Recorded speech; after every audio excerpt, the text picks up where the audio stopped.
Tov. Comme vous voyez en sous-titre, on continue, Bezrat Hashem, notre prophétie de Malachi. D'accord? On avait évoqué la grandeur d'Am Israël, l'amour d'Akadosh Baruch Hu pour Am Israël, en dépit de tout. Et là, eh bien, on arrive au bout du compte, j'ai envie de dire, à une remontrance qui va être dure. Laurent, je te préviens, c'est une remontrance tournée vers les Kohanim. D'accord? On va en voir aujourd'hui une partie du verset, comme vous l'avez devant les yeux, 6 au verset tête, et on poursuivra la prochaine fois de Yud à Yud Dalet, d'accord? Mais on va essayer de comprendre un petit peu, effectivement, eh bien, pourquoi est-ce que les Kohanim ici eh bien, sont dits en remontrance. Est-ce qu'il ne s'agit que des Kohanim? On va en reparler, mais en tous les cas, de cette remontrance, comme je vous le disais en sous-titre, Al Bizayon Avodat Hamikdash, sur le fait qu'encore une fois, eh bien, on parle de l'amour d'Akadosh Baruch Hu pour Am Israël, mais est-ce que nous, réellement, on est impliqués, on est importés dans cet amour par le fait même que nous sommes, je rappelle, à l'époque, n'est-ce pas, du Beit Sheni, et que malheureusement, eh bien, peu de gens s'intéressent réellement à construire le deuxième Beit Hamikdash au moment où on est à peine en train d'essayer de le reconstruire. D'accord? Voici les versets. Ben Yechabed Av ve'Eved Adonav. Ve'im Av ani aye kevodi. Ve'im Adonim ani aye morai. Amar Hashem Tzevaot lachem akohanim bozei shmi. Ve'amartem bema bazinu et shemecha. Top. On arrive tout de suite. D'abord, je traduis directement les versets au fur et à mesure et on va évidemment poser des questions qui s'imposent.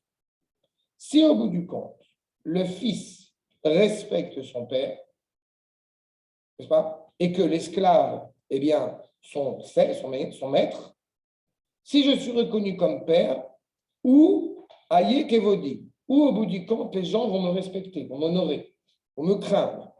Veim adonim, et si je suis évoqué en tant que maître des lieux, comme on voit Elohim, justement, c'est pas hasard, c'est un pluriel, alors, ani aïe mori, ou au bout du compte, et ma crainte, dit Akadosh Baruch Hu, donc c'est des remontrances, à ces Kohanim, Bozei Shemi. Bozei signifiant bisayon, ceux qui au bout du compte sont méprisants de mon nom.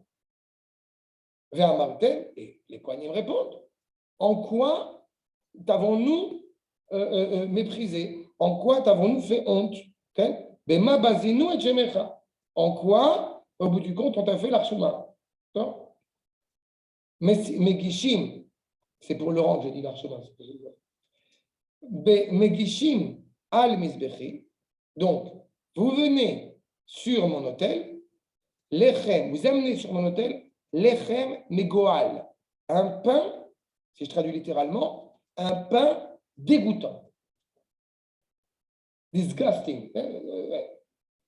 Ve'amartem, bema goal. En quoi c'est dégoûtant? Be'imrechem, dans la parole que vous tenez, Shulchan Hashem Nivzehu, quand vous venez au bout du compte, eh bien, semble-t-il, par rapport aux propos que vous tenez, quand vous venez sur l'autel d'Akadosh Baruch Hu, qui est donc méprisé, Nivzehu. Vekita Gishun, Iver, Lisboach. Parce que quand vous venez, ben, au bout du compte, c'est un aveugle qui va faire ce sacrifice. Aïnra, c'est pas mauvais, c'est pas scandaleux que vous êtes comme un aveugle qui allait faire ce sacrifice. Vekita Gishu Piseach, Vecholé, comme quelqu'un qui boite, comme un malade. Aïnra, j'ai envie de dire, vous pourriez mettre un accent, un point d'interrogation après le Vechi Enra. C'est pas mal. Akri Veuna, vous amenez au bout du compte ce sacrifice. Les fachatecha ayertzecha. C'est quoi fachatecha? Qu'est-ce que tu viens de parler maintenant d'un consul perse en plein milieu du verset? O aïssa panecha amarachem tsevaot. Et au bout du compte, semble-t-il, vous allez amener tous les honneurs donc à ce consul perse et ça ne justifierait pas que vous ameniez d'abord avec au moins autant de valeur et autant de force, ce qui revient justement à Akadosh Baruch Hu, le Dieu des armées. ve'ata, chaluna. Et qu'est-ce que ça signifie chaluna? Est-ce que c'est prier? Est-ce que c'est malade? Pene el, donc vous tournez vers Akadosh Baruch Hu, vous vous rapprochez elle, c'est Dieu, mais dans sa proximité qu'on est en train de rechercher. Ve'yechanenu, et donc on le supplie. Mi yedechem haïta azot. Et c'est de votre faute que ça s'est passé comme ça. Aïssa mikem, panim amar Hashem tzevaot. Est-ce qu'au bout du compte, vous êtes capable de le reconnaître, dit Akadosh Baruch Hu. C'est-à-dire, Atkan, les versets qu'on va essayer d'étudier ensemble. Il y a beaucoup de questions évidemment qui se posent. La première, pourquoi est-ce qu'on commence ces versets avec ce parallélisme entre le fils et l'esclave, n'est-ce pas, qui me paraît important. Vous voyez ce que nous dit d'abord Rabbi Tzadok de Lublin, Makor numéro 14. Ein melech belo am. Postulat de départ fondamental, nous n'avons pas de roi sans peuple. Ve'Hashem yitbarach, rotse berach lifrot ve'larbot ve'lehamid am mekable ol malchuto alehem. Akadosh Baruch Hu, je vous rappelle, il a créé ce monde, il a créé cette réalité en mettant en place un peuple qui va recevoir sur lui, eh bien, le joug royal. Ou mitzad, chez Tamlichouni Alechem, c'est parce que justement vous allez me reconnaître comme étant le roi authentique, chez Midat Taïra, qui est la crainte par excellence, Imadonimani Ayemorai, Zoche Lebanim. Si vous êtes capable au bout du compte de me donner la crainte qui est nécessaire, alors vous avez des fils, vous avez de l'abondance, vous avez justement une continuité. Qui règne Vorach Gever Irachem. Combien sera loué celui qui justement est apte à craindre Akadosh Baruch Hu, Verner Ashrei Ish Ireh et Hashem. Combien est heureux celui qui a justement donc cette crainte d'Akadosh Baruch Hu. Gibor Baaretz Yezaru. Il est clair que celui qui est animé par la crainte envers Akadosh Baruch Hu, automatiquement, sa descendance sera sur terre. Vous comprenez encore une fois que d'abord et avant tout, avant de vouloir négocier un centimètre de la terre, avant d'aller faire quelque chose qui va à l'encontre de la Torah, surtout en public, à quel point, au bout du compte, on a une crainte révérentielle envers Akadosh Baruch Hu. Est-ce qu'il serait envisageable, par exemple, encore une fois, d'un point de vue traditionnel, d'avoir à la fois une kippa sur la tête et à la fois de détourner les impôts, pas par rapport à autrui, par rapport à Akadosh Baruch Hu. Est-ce qu'il serait envisageable d'avoir une kippa sur la tête et donner au bout du compte des milliards de shekels, si ce n'est pas plus, à, par exemple, un député arabe à la Knesset? Vous comprenez? Il y a un problème là-dedans. On a une kippa, la kippa est censée exprimer justement cette crainte révérentielle envers Akadosh Baruch Hu. Donc c'est du bluff. C'est là où ça devient dramatique. Nous dit le Malbim, Ben Yomarine, corps numéro 15. Inéa Ben Yechabed Av. Quand un fils, c'est pour ça que c'est très intéressant, parce qu'il n'a pas commencé par la notion de crainte, il a commencé d'abord par la notion de fils. C'est-à-dire qu'est-ce que notre rapport à la Torah, et c'est important de l'avoir en tête parce qu'on va y revenir là-dessus, est-ce que notre rapport à la Torah est un rapport au bout du compte de culte étranger, enfin de culte, pas, ou c'est un rapport, comme je disais tout à l'heure avec... on nie notre emploi. Exactement. Notre mode d'emploi. Exactement. C'est pour ça qu'il commence par fils. Tu n'es pas en posture de dire je parle de la religion juive. Non. C'est de nous qu'on parle. On a le même Dieu.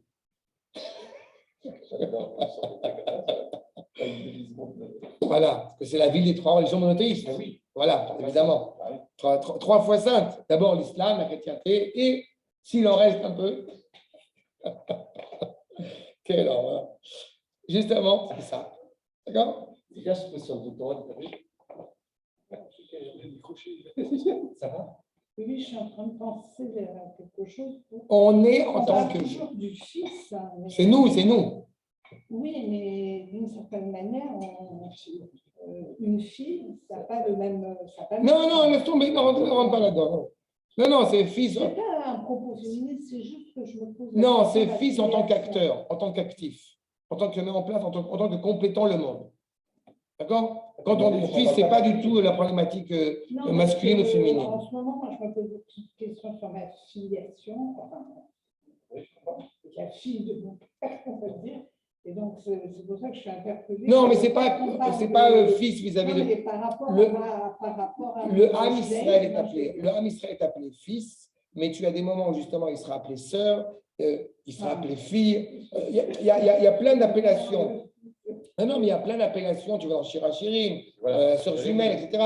Il y a plein d'appellations. Ici, quand on parle justement de Ben, c'est parce que justement, il est actif dans la construction de la société, dans la réalité. L'homme, la notion masculine, traditionnellement, est active. Exactement. Justement, il ne pas à Kalat Shabbat, là-bas. Mais disons que tu as ce rapport, encore une fois, actif, face à la dimension féminine, qui serait une dimension de receveuse, passive. C'est pas? Elle est active, mais de l'intérieur. D'accord? On va voir cette semaine. C'est pas dans la parole de Yitro. Ko Tomar les Bet Yaakov, Vetagen les Bnei Israël. Qui c'est Bet Yaakov, te dit Rachid, ce sont les femmes. C'est l'intériorité. On te dit que si les femmes reçoivent la Torah, elles vont pousser leur mari à recevoir la Torah. L'Oma, qui est une parole douce, la guide, qui est une parole dure. D'accord? Donc il y a une inclinaison naturelle chez la femme. Il n'y a pas cet effort, il n'y a pas ce travail qu'on va exiger. Mais justement, le fils, il a un devoir, comme on le dit, il a un devoir clairement, justement, d'être prudent dans le respect de son père. Si on était uniquement en tant qu'esclave qui va servir son Seigneur, alors il n'y aurait pas cette filialité, il n'y aurait pas justement cette appartenance. Alors que le premier rapport qui est mis en évidence, c'est le rapport de fils. Avinu malkenu. Slach lanu avinu. Mechol lanu malkenu. D'abord, slach lanu avinu. Il y a une dimension, encore une fois, de filiation, de liaison, encore une fois, entre le père et le fils. D'accord? Je rigole quand je pense, j'ai deux filles qui commencent à me prendre mon manteau, mon pull, machin, etc. Et en général, quand elles le prennent, elles ne me le ramènent pas toujours. Et j'ai arrêté de prendre mes vêtements. Mais d'un autre côté, je sais aussi, ce qui est très touchant, c'est que bon, elle a envie d'avoir mon pull, voilà, filiation, qui est dit encore une fois. D'accord? Bon, c'est un peu ça. Donc, Ben Yomar Inea Ben Yechabed Av, Veizaer Birvodo. Et donc, il va être très prudent, encore une fois, sur le respect qu'il doit à son père. Mitzada Ava, justement, parce qu'il aime son père. Asher et Av et Aviv.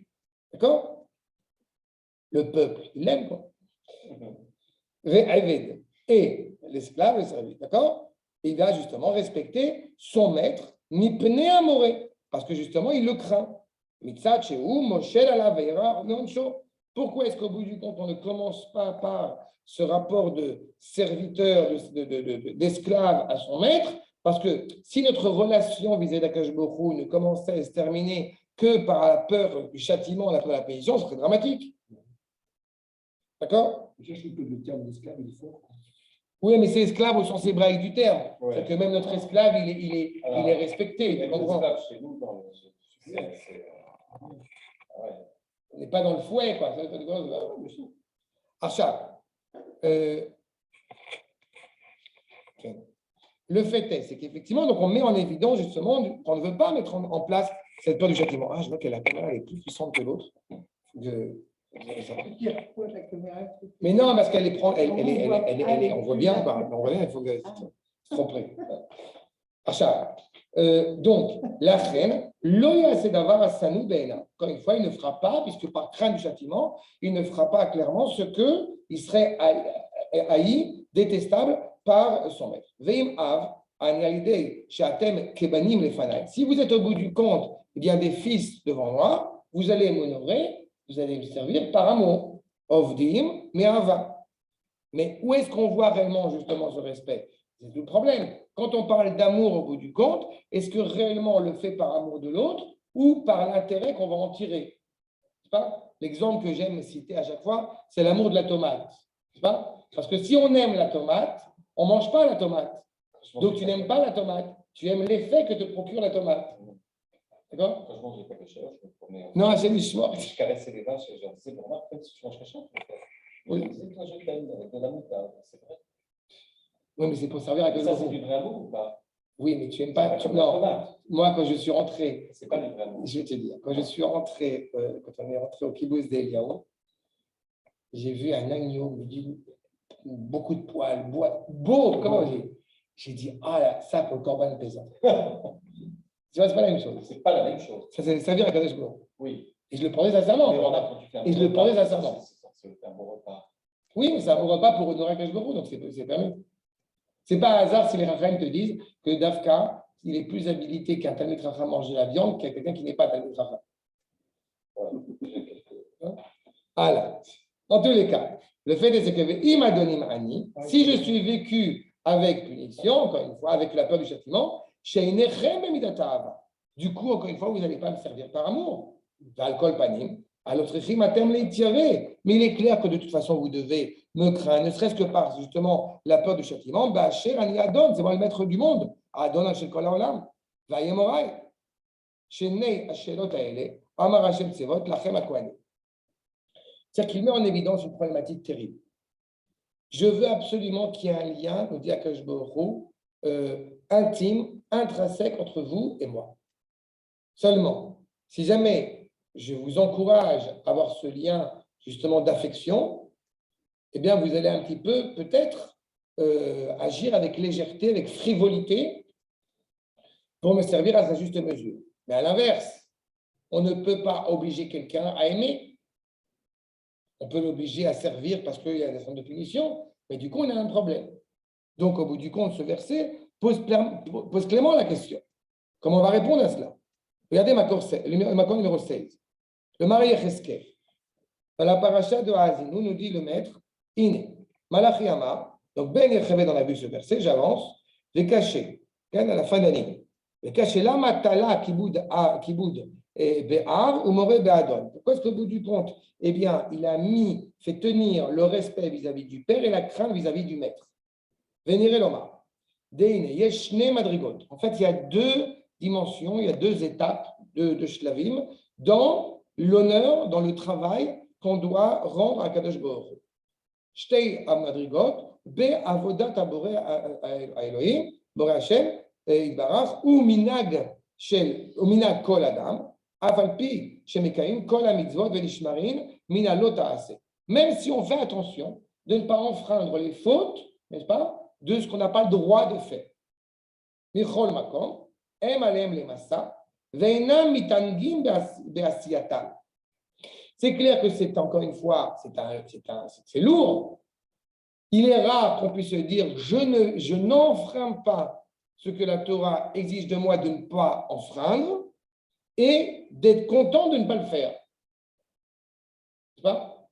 C'est clair jusque-là? Non, pourquoi on ne serait pas content de ne pas le faire? On est content de ne pas le faire. Parce que justement, quand il y a certaines choses que tu as envie de faire Et tu ne les fais et pas. tu ne les fais pas parce qu'on te dit qu'il ne faut pas les faire, Oui, ce n'est pas la bonne raison pour ne pas les faire.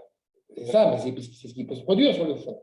Il est difficile de prendre vraiment du plaisir à t'empêcher de faire ce que tu désires faire. Je ne peux pas. Ah vrai? Ah bien.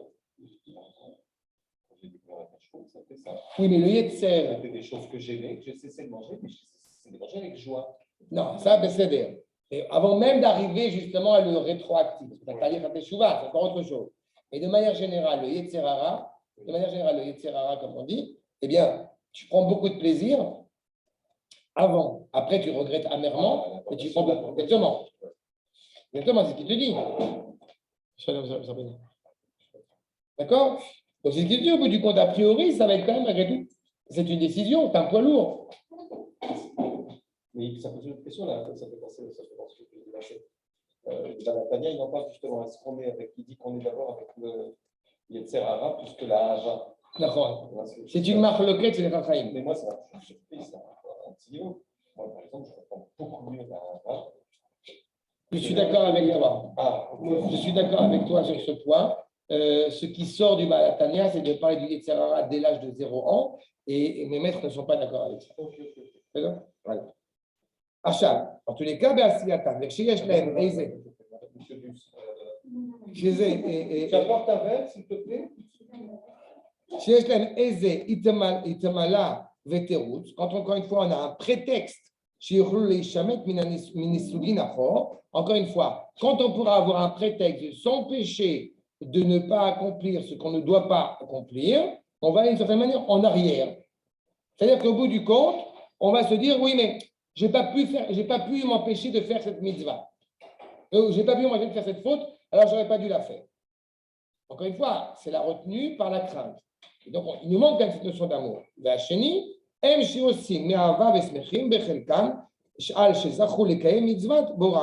La deuxième partie, d'un côté, on a ce premier rapport de dire je ne suis pas forcément satisfait, je ne suis pas forcément entier avec l'idée de m'empêcher de répondre à un plaisir auquel je tiens. Ça, c'est la première partie du travail. Et la deuxième partie, c'est justement le fait de prendre du plaisir à faire ce que le Créateur attend de moi de faire. Vous savez, il me semble qu'on l'avait évoqué dans le passé, mais c'est important de l'avoir en tête. Vous avez en fait 3 niveaux. Alors, on dit ici 2 niveaux, j'ai envie de dire il y a 3 niveaux. Il y a le premier, on est l'esclave. Tu fais ce que Shulchan Aruch te demande de faire, point. Le deuxième, tu deviens, par adhésion à ce Shulchan Aruch, tu deviens un fils. Tu le fais parce que justement, tu veux faire plaisir à ton père. Il y a quand même un intérêt malgré tout parce que tu le fais par rapport à ça. Quand tu es esclave, tu n'as plus la crainte. En fait. Exactement. Quand tu es troisième, tu as l'amour. J'arrive. Et le troisième, c'est bien que ça soit juste, bien que mon père ait raison d'exiger de moi de faire cela, je ne le fais pas pour ça. Je le fais uniquement pour avoir le plaisir de servir celui qui est. Ça, c'est le Éved.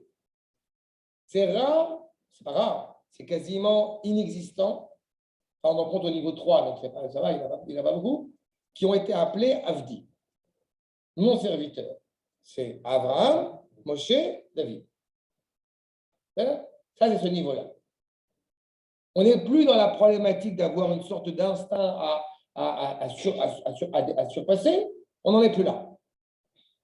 Mais le Ham Israël, encore une fois, il est dans cette ambivalence à la fois de servir, encore une fois, le Créateur et pas toujours par amour, ou de l'aimer, et donc par conséquent de ne pas toujours, encore une fois, dans cette prudence vis-à-vis des fautes qu'il pouvait commettre. Il ne faut pas oublier que la problématique du premier Beth Amikdash, à la différence du deuxième qui a eu d'autres problèmes, mais la problématique vis-à-vis du Beth Amikdash, elle était là-dessus. Par une extase, par une élévation spirituelle énorme, on est arrivé parfois aux fautes les plus dramatiques. Justement, par amour d'Akadosh Baruch Hu, tu as pu arriver à des choses dramatiques. Donc il y a toujours une ambivalence, encore une fois, une prudence qui doit être mise en place. Regardez ce que nous dit le Rav, Non, je ne vais pas sauter parce que c'est important ce qu'il rappelle au grand Rabbi Akiva. Rabbi Akiva, comme vous le voyez, la ligne suivante, la ligne 20. Rabbi Akiva, Kol Yamai, Haïti Mitztaer al Pasukze. Tous mes jours, toute ma vie, j'ai été au bout du compte, désolé de ce verset, en me disant justement, quand est-ce, quand on fait la Kriyat Shema, que je peux donner ma vie pour Akadosh Baruch Hu, eh bien, j'étais déçu par rapport à ce verset, que quand est-ce que je pourrais accomplir ce verset? Matai, Yavol Yadim et Kaimenu. Quand est-ce que cette mitzvah va pouvoir m'être offerte et que je vais la faire? Afalgav, Shebechol Yom, bien que chaque jour, Kibel Alatzmo, Ol Malchut Shamayim, chaque jour, ligne 20, ligne 21, chaque jour, on reçoit sur soi le joug divin, n'est-ce pas? Ol Malchut Shamayim, Shlema, Michol Makom, Lonit Karira Dato, Vayamitave Leoto Aet. Jamais, au grand jamais, eh bien, il s'est refroidi, si je traduis littéralement, dans cette envie d'accomplir, un désir ardent d'accomplir encore une fois ce qui lui est demandé, à savoir de pleinement reconnaître le joug divin et d'être prêt à donner sa vie pour lui. Chez Avo Adavar Liado, Veikayem Oto, des foal, que je vais pouvoir lui donner clairement sens, mamash, l'imsor nafsho, donner ma vie, donner mon âme, al kedushat shmo yitbarach, en son nom, pour sanctifier son nom. Keraoui, comme il se doit, iné, bevadai be'eved ne'eman kaze, yesh nachat ruach. Quand on est un esclave justement fidèle, eh bien on est prêt, justement, on n'existe que par le biais du maître. Donc il y a cette envie-là. Gadol ishtareshbo, machim ken be'eved atzel, alors qu'un esclave justement qui soit profondément paresseux, sheose be'koved evarim, qui fait tout avec lenteur et lourdeur, parce que justement, il est paresseux, il n'est pas totalement fidèle à son maître. Ta'anoug la'adon l'ishtameshbo. En ta'anoug la'adon l'ishtameshbo. C'est ce qui est en train de penser, ce qui est en train d'évoquer le Maharal Cheskel, c'est la troisième dimension que je vous ai évoquée maintenant. C'est-à-dire de servir à Kadosh Baruch Hu, pas parce qu'au bout du compte, on va chercher un prétexte pour ne pas le servir, parce que ça, Kadosh Baruch Hu n'aurait aucun intérêt d'avoir un esclave de ce style-là, mais d'avoir un esclave qui lui est pleinement fidèle, qui n'existe que par lui. D'accord? Et ça, c'est cette dimension-là. Attends, ce qui se passe. C'est le paradoxe, c'est que pour être esclave avec Akadosh, ça passe par la liberté. Bien sûr, mais sinon, tu n'es pas esclave avec Non, d'accord. Bien sûr. C'est magnifique chez nous. C'est quand on entend comme ça, on peut le dire, c'est pas l'esclave au sens auquel on a l'habitude. Oui, je sais que. Non, tu as raison. C'est parce que Non, tu as raison. chez nous, c'est pour être esclave, pour être libre. Mais tu ne peux pas être esclave si tu n'es pas libre. Donc, c'est l'esclave au sens du fils. Oui, mais c'est plus que ça parce que tu as la filialité dans la notion de fils. Tu peux y voir un intérêt quelconque. C'est pour ça qu'il a commencé par Ben et qu'après il parle de Eved. On doit avoir un lien de filiation. C'est ce qu'on a dit tout à l'heure, c'est ce qu'Arnaud disait en rigolant sur le. On a tous le même Dieu, etc. N'est-ce pas? Chaque fois que quelqu'un va parler de Dieu, il faut bien savoir lui dire je ne sais pas de quoi tu parles. Je parle en dehors d'Am Israël. Et quand c'est dans Am Israël, très bien, tu as étudié. C'est navrant. Il y a quelques années, on avait fait un cours, peu importe le nom, ce n'est pas la peine, je ne sais plus ce que vous allez vous rappeler malheureusement, mais il y avait quelqu'un qui avait dit je pense que le Beth Amikdash va sortir de la terre. Ça m'avait marqué. Il va sortir de la terre, etc. Et quand elle m'a dit ça, cette personne. Déjà, tu n'étais pas ici. Oui, non, mais tu sais de qui je parle. Non, ce n'est pas la question. Quand la personne, elle m'a dit ça. Il a dit qu'il dirait paquet, il dit que c'est une femme. Non, mais peu importe. Quand la personne. Bon, peu importe. Quand cette personne, elle a dit ça, je lui ai demandé simplement et humblement sur quoi elle se base. Parce que le Rambam ne dit pas ça, parce que Rashi ne dit pas ça, parce qu'il n'y a pas un maître que je connais ne dit pas ça. Réponse non, mais il n'y a pas de maître qui dit ça, mais je le pense comme ça. D'accord? Ah oui, mais c'est ça le problème, c'est que tu ne peux pas leur dire aux gens qui sont idiots que tu dis. Non, c'est mignon. Ah, c'est mignon, moi je disais idiot. C'est mignon. Ah, moi je me permets. Moi je me permets, je disais idiot. Quand on veut évoquer une thèse qui n'est pas fondée sur l'exégèse traditionnelle, c'est du vent. C'est des grands problèmes. Et c'est vraiment c'est dangereux. Vous voyez? On ne fait pas ce qu'on veut avec la Torah. Non, mais dans la Torah, il y a quand même des miracles. Donc, oui, mais on sait comment le Beth Amikdash va venir, donc il ne faut pas parler de miracle. Oui. Et en plus de ça, je te rappelle, le travail sur Dieu ne tient pas sur le miracle. Tu vois qu'on ne parle pas de miracle ici. On parle d'abord et avant tout du rapport que vous avez, les Kohanim, à l'égard d'Akadosh Baruch Hu. Et c'est ça qui est en train de remettre en cause. Vous comprenez que par la suite, évidemment, ce qui est mis en évidence, c'est que vous pouvez apporter mais 15 000 sacrifices. Ça ne vaut rien. Puisque dans votre rapport, encore une fois, à Kadosh Baruch Hu, il y a quelque chose qui cloche. A priori, on ne parle que des Kohanim, mais là, on ne s'arrête pas là. Regardons la suite. Donc, justement, Makor numéro 17, le Hacher HaKadosh. Mitlonen à la Kohanim. Donc, il les appelle, il se plaint à Kadosh Baruch Hu des Kohanim. D'accord? Ligne 25. Il se plaint des Kohanim. Les Karam Bozi Shmo. Et il les appelle, comme on l'a dit, méprisant de son nom. Khalila. Ce qui est terrible. Eux-mêmes ont posé la question, mais en quoi on t'a porté préjudice? En quoi on t'a méprisé? En quoi on a méprisé ton nom? Alors, ou qui? Parce que vous mettez au bout du compte du pain pourri, du pain dégoûtant sur mon autel. En quoi on a fait ça? La réponse, justement, ce n'est pas parce que vous avez amené, c'est parce que vous avez parlé. Votre parole, elles sont mauvaises. C'est votre parole au moment où vous apportez ce sacrifice qui sonne faux. Du fait que la table, encore une fois, l'autel divin, ou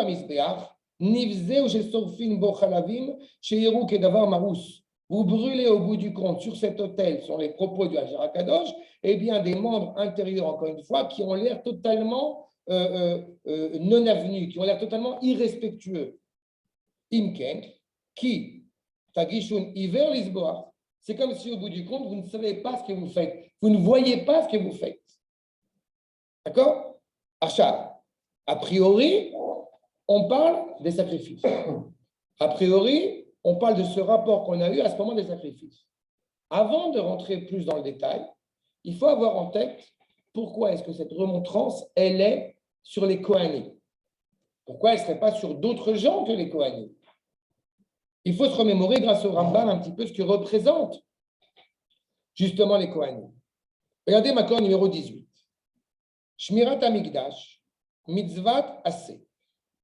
Il y a une mitzvah qu'il faut faire, ou il faut mettre des gardes à l'entrée du Beth Amikdash. Pourquoi? À cause des ennemis? Non. Afalpi. Chez Ein Sham Pachad, mi Oivim velo milistim, bien qu'il n'y ait aucune crainte d'ennemis ou de gens qui vont vouloir violenter cet endroit, chez En Shmirato et là Kevod Lo. Ce n'est pas, encore une fois, pour protéger cet endroit, mais par respect, par honneur pour cet endroit. L'Avdil Alfé Avdalot. On a tous connu le palais de Buckingham avec les chapeaux en plume d'oie, n'est-ce pas? Vous êtes conscient que ces soldats ne protègent absolument rien. Ils ne sont pas là même pour protéger. Et c'est un rôle honorifique qu'on leur donne quand ils ont le devoir de garder le palais de Buckingham. D'accord? C'est ça. Ça veut dire, comme je dis, les Avdil, okay? Mais on a quelque chose qui est cohérent dans cette même cohérence, d'être honoré de garder ce palais qui est le palais de la reine. Personne n'oserait attaquer le palais de la reine. Eh bien, l'Avdil, Alpha Avdalot, on a cette même application. En gardant le Beth Amikdash, on a dit ce n'est pas à cause de voleurs. Chez En Shmirato, et là, Kavodlo. Il n'y a pas justement de protection si ce n'est par respect pour lui. Et Nodomé, justement, et Nodomé Platerin, chez Yesh Alav Shomrin, encore une fois, un palais où il y a des gardes devant lui ne ressemblerait absolument pas, ne serait pas comparable à un palais, les Platerin chez En Alav Shomrin, à un palais où il n'y a pas justement de garde. Et donc, Comme le fils du roi qui rentre dedans. exactement, exactement, dans la même optique, le fils du roi qui rentre jogging. Il y a quelque chose de problématique dans cette dimension-là, bien sûr. Et là, justement, c'est ce qui concerne les Kohanim. Parce que ceux qui vont le garder, justement, c'est les Kohanim. Les Shmirazu mitzvata kol halayla, toute la nuit. Prenez aussi en considération que la différence des Lévi'im qui gardent le Beth Amikdash, mais de dehors, les Kohanim, ils le gardent de l'intérieur. Et si on nous dit que les Lévi'im, ils peuvent éventuellement s'endormir pendant la garde, les Kohanim n'ont pas le droit de s'endormir. Et s'il n'y a pas de voleur, il n'y a rien. Donc pourquoi il ne peut pas s'endormir? Pour cette même dimension, justement, de l'honneur qui est donné au lieu, qui est donné donc à l'endroit. Vea Shomrim, En Kohanim ve Lévi'im. Les Kohanim et les Lévi'im ont donc le devoir de garder cet endroit. Shenema Veata Uvanecha, comme il est dit, toi et tes fils, Itra, avec toi, Lifnei Oen Aedut. Vous serez devant la tente d'assignation. Quel homme? Atem tiu shomrim lo, vous allez le garder. Vous allez monter la garde. Maintenant, quand Malachi fait cette remontrance vis-à-vis des Kohanim, il faut avoir en tête que parmi les gens qui vont revenir pour reconstruire le deuxième Beth Amikdash, eh bien, vous avez 3 prophètes. Haggai, qu'on avait étudié dans le passé, Zacharia et Malachi. Donc, ce n'est pas un hasard si la remontrance elle arrive à ce moment-là. Vous me parlez dans la première partie qu'on a fait la dernière fois, vous me parlez de l'amour d'Akadosh Baruch Hu qui doit nous aimer ou qui ne nous aime pas, en quoi tu nous as aimés, mais posez-vous la question, vous, où est-ce que vous montrez l'amour que vous avez pour le Créateur? Ça fait 2000 ans qu'on a des renards qui jouent au football sur le mont du Temple. Est-ce qu'il y a une personne qui, au bout du compte, et je ne parle pas d'une personne de nous ou de pas nous, est-ce qu'au bout du compte, il y a une réalité? Est-ce qu'il y a une manifestation pour dire ce qui se passe est un scandale? L'endroit qui est l'endroit de la sainteté par excellence est méprisé et dédaigné. Mais c'est ça que je parle. C'est de ça que je parle. Voire pire que ça, quand tu as un député, quand tu as un premier ministre qui te dit l'endroit le plus saint pour le peuple juif, c'est le Har HaBayit, et qu'il suffit qu'un autre député qui n'est pas de notre tradition, justement, qui est un Ishmaéli, et qui te dit au bout du compte, comment tu veux dire un truc pareil, réponds du Christ, tu as raison, je m'excuse. C'est le côté, l'endroit le plus saint du peuple juif. Ce n'est pas à stade dédaigné. Et pour pas, évidemment, je ne vais pas citer personne, c'est un premier ministre qui a une kippa sur la tête. Achab, justement parmi ces 3 prophètes, il y a Malachi. Regardez Makor numéro 19. Shlosha Nevim alou imahem minagola. Ces 3 prophètes, comme j'ai dit, Haggai, Zacharia et Malachi, sont montés avec le peuple, avec cette optique claire de reconstruire le Beth Amikdash. Echad eid lahen al makom hamizbeach. L'un va parler de l'endroit où doit être l'autel. Aechad et Ilaen al midotav. L'autre va parler des mesures qui doivent être prises. Ve'echad et Ilaen shem akrivin al hamizbeach hazeh kol hakorbanot af al pi she'en shem bayit. Et le troisième, en l'occurrence Malachi, eh bien, va témoigner des sacrifices qu'il faut mettre en place, même s'il n'y a pas encore de Beth Amikdash. Mais allons plus loin. Est-ce que réellement, ça ne s'adresse que aux Kohanim, cette remontrance? On a dit qu'a priori, ça s'adresse aux Kohanim, puisque c'est eux qui ont cette responsabilité et le rôle qui est le sien, encore une fois, le cœur de la nation. Sauf que d'abord, on le voit bien cette semaine, Mamlechet, Kohanim et Goy Kadosh. Donc le Ham Israël, dans une préfiguration de ce qui se passera dans le futur, il est totalement animé par servir à Kadosh Baruch Hu, pas que Laurent. C'est-à-dire Archa. Mais c'est ce qui se passe aussi pour là. J'ai pas entendu Mechila. Aujourd'hui, ça correspond au temps de la Tfila. On va y arriver. On va en reparler. C'est une très bonne remarque, justement, parce qu'on va y arriver. On va en parler de la Tfila.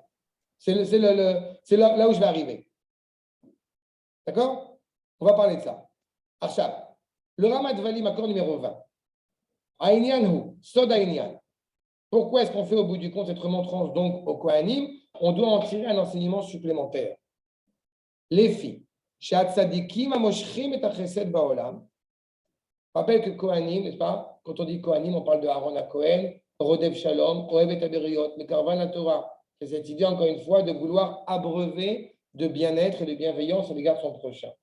Donc, justement, ces tzadikim qui amènent du chesed dans le monde, alliés des avodatam, par leur travail, em anikraim kohanim mamash. C'est ceux qui sont appelés kohanim vraiment. Il faut aussi se rappeler qu'évidemment, lechahin, n'est-ce pas, veut dire servir, et en l'occurrence, servir à Kadosh Baruch Hu. Vekvar yedoua, she'ashpa'a ayoredet milemala. Il est connu que cette influence qui vient donc d'en haut, qui descend d'en haut, iné, ikefi avoda sheolam inatartoni. Je reprends la remarque que tu as fait tout à l'heure. Il faut être libre pour être esclave. C'est exactement ça. C'est-à-dire que plus tu vas montrer ta volonté de servir à Kadosh Baruch Hu, plus au bout du compte, tu vas être authentiquement libre. C'est toute cette nuance. Donc, plus, encore une fois, il y a une influence du bas vers le haut, plus l'influence du haut vers le bas va s'avérer grande. Plus on est esclave, entre guillemets, au Kadosh Baruch Hu, plus tu es libre. Exactement. Tu n'as pas de Ben Chorin, c'est celui qui œuvre dans la Torah. Et pourtant, œuvrer dans la Torah est lourd. Et pourtant, il n'y a pas de plus grande liberté que d'être en train d'étudier la Torah. En fait, on dit que quand on sort d'Égypte, on sort de l'esclavage, enfin, c'est pour ça qu'on a. Et en réalité, on vient vers Israël, et le parallèle, il est quand même assez frappant. Oui, mais ça, on est profondément libre. C'est-à-dire, on est à l'instant. Pour servir. Oui, donc on est libre. Et on est libre. D'accord? La terre de Canaan, n'est-ce pas, qui vient de la langue se résigner. Les Cananéens sont résignés à leur instinct. Nous, on prend cet instinct et au bout du compte, on le résigne à Kadosh Baruch Hu. On s'élève à Kadosh Baruch Hu, justement, en supplantant son instinct. C'est ça? Parce que c'est lui qui nous apporte. Il a dit ça à la fin de sa vie. Ça. Il a dit être libre, c'est pas pouvoir faire tout ce qu'on veut, c'est vouloir faire tout ce qu'on veut. Et c'est exactement de ça qu'il s'agit. C'est que là, ce qu'on nous demande, c'est de vouloir. Oui, mais il a fait un travail. Lui, pour le coup, avec Béni Lévi, il a fait un sacré travail. Va lire l'Espoir maintenant. Va lire l'Espoir maintenant, tu vas voir comment il a eu une transformation. Il a fait Tchouva à la fin de sa vie. C'est une compréhension. C'est ça. Mais nous, on peut à l'infini. Et nous, on peut à l'infini. C'est ça aussi la grandeur d'Israël, c'est que nous, on peut à l'infini. Non, mais dans le collège même, je rentre pas l'essentiel, le cœur. Acha, Vezewatam, Shekori Manavé. C'est exactement pour cela que le prophète, quand il fait cette remontrance donc, au Kohanim, n'entendez pas ici que les Kohanim, voilà, rassure-toi Laurent, c'est tout le monde. Kohané Bozeishmo, les filles, Shayou Gormim, Vetolina Bizayon à la Shechina. Pourquoi est-ce qu'au bout du compte, vous êtes méprisant à l'égard de mon nom? Parce qu'au bout du compte, eh bien, vous vous plaignez auprès de la résidence d'Akadosh Baruch Hu. C'est ça? Sans cela, vous êtes méprisant. Vous remettez la faute sur ou dans une autre manière, comme j'aime à le dire, l'adolescent qui sont vers ses parents. Non, mais c'est vous qui avez voulu mettre au monde. C'est ça la problématique. Pourquoi Bozei Shmi? Parce que vous mettez en cause mon nom. Vemayo, Garma Melizikin, alors que c'est vous qui, au bout du compte, eh bien, nuisez par vos propres problèmes. Mipne avotatom achasera v'abgouma, à cause de ce que vous faites. Beyot. On peut l'entendre jusqu'à la chose. Bah oui, mais on va dire le aftertel.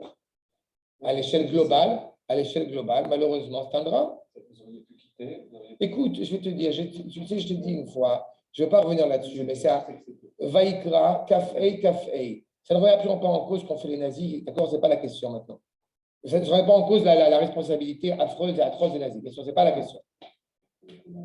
Dis-toi bien un truc, que Vaikra, Kafei, Kafei, un des plus grands commentaires et des plus célèbres du Rachem Akadosh, on a l'opportunité d'acheter Eretz Israël, c'est le sens de la mitzvah qui est évoqué là-bas, et on te dit, mais Kerev Achicha, ceux qui ont la possibilité, ceux qui sont plus proches d'acheter cette terre, si vous ne le faites pas, eh bien, vous devrez à un moment donné rendre justice. Et le Rachem Akadosh développe ce que ça veut dire, et il parle au bout du compte des Talmidei Rachamim. Ceux qui ont la possibilité de revenir en Eretz Israël, d'acheter le pain de terre en Eretz Israël, d'œuvrer pour construire Eretz Israël, devront un jour ou l'autre rendre des comptes devant la justice divine. On ne pas l'avoir fait. Moi, je n'invente pas la Torah.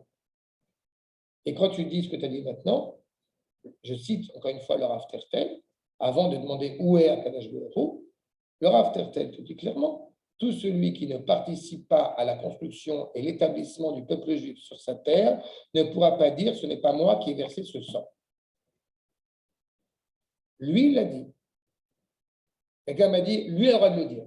C'est vrai, mais on veut étudier la Torah. Si de là, ça nous amène à dire que, en fait, tu comprends ce qu'ils ont souffert, notre peuple, pendant la Shoah, c'est bien fait, je te permettrai de faire pareil. Seulement, quand il y a un événement dramatique, colossal à l'échelle du peuple, oui, on doit se poser des questions. C'est exactement ça qu'il nous dit ici. Vous me faites des remontrances, vous vous plaignez en quoi je vous ai aimé, mais regarde ce qui se passe. Non, mais attends, je ne suis pas de loin, l'entreprise dont je suis participation. C'est bien, il y avait là, je suis dosé, un jeune brillant, et il m'a dit parce que le prix de je ne sais quoi est moins cher. À l'époque du deuxième Beth Amikdash, de Zechariah, Malachi, etc., à l'époque de Ezra, on dépeint 40 000 juifs qui sont venus en Israël. Ils sont où les autres?